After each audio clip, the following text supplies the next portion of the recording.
how I care for my brushes and how I prepare a new brush. I do have a video out there that has where you can post questions. So every so often I will be answering a question that you've posted. Okay, here's my brushes up close. These two were bought at Sally's Beauty Supply for, I believe, like $8. They are from, let's see, Winning Nails by Worldwide. It's a sable number 5 oval. One is just older than the other. Obviously this one is the older one, but the hairs are still great on it. So I use these for acrylic detail, getting around the cuticle area and such, applying small amounts of acrylic. This is a new 3D acrylic brush that I got off of Alma Tweedy. It is a 100% Kolinsky, and number 6.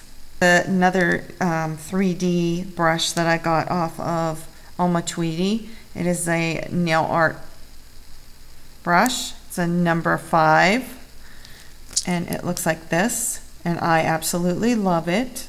This is a, I believe it's a number 10. It was given to me as a gift. It's a round number 10. The letters have worn off. It's a Super Kolinsky.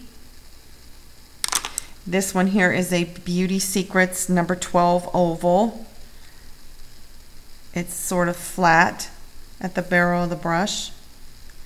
And you'll see me using this a lot when I cap out nails in clear.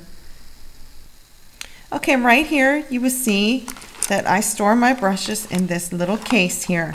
And as soon as I'm finished using them, I clean them out with liquid monomer, bring them to a point, and put them in this box. When you clean your brush, no matter what you use to clean it with, whether it's brush cleaner or liquid monomer, you always want to lay your brush down flat, on a flat surface until it's completely dry. And then when it is completely dry, you can store it in an upright position. And that is because any liquid that you're using to clean the brush will, if it's stored upright, will seep down into the barrel of the brush, which can cause the adhesive that holds the bristles together inside this barrel. It can loosen that adhesive and cause the bristles to fall out. So yeah, so once it's dry, then you can choose to store it upright. I mean, that's how I do it.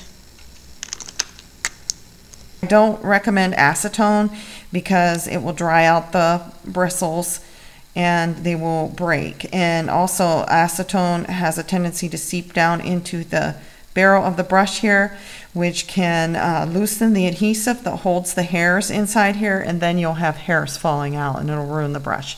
So you want to stay away from acetone as much as you can. You want to have your own separate monomer to clean your brushes with. So I wanted to purchase a new brush, and the brush that I got is a Wood Kolinsky round number 12. It has the weasel hair, and it's supposed to be acetone resistant, but like I said, you know, try not to use acetone on your brushes. It's a German brush. Germans tend to make really good quality products, and so I got this on eBay at a place called Nail Supply Superstore. They're having a sale on them. Right now they're $8.95 with $2 shipping. I will include the link below. It was a total of $10.95 and it came out of LA, Los Angeles, California.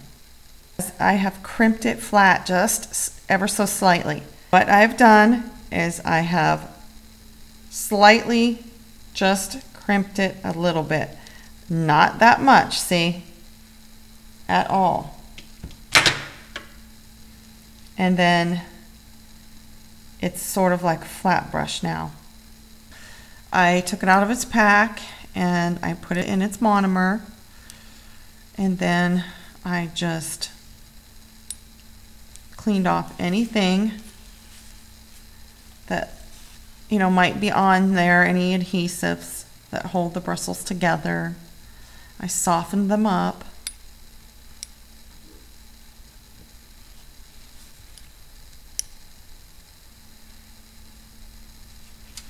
And see how I bring the brush back to its point.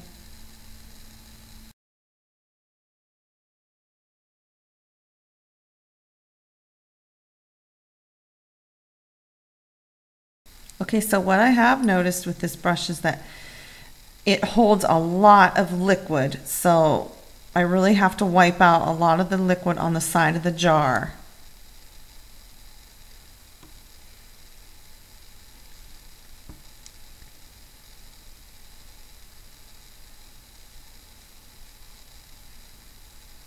I love this brush. I actually like it a lot.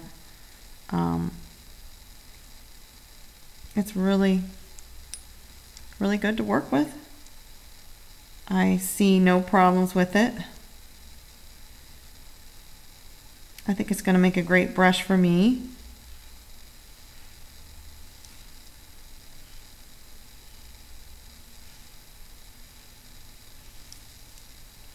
The only thing that I would say about this brush, because the bristles are so thick that it will have a tendency to hold a lot of liquid, which would mean if you don't learn how to get the right amount of liquid in the brush, you're going to end up with a real wet bead.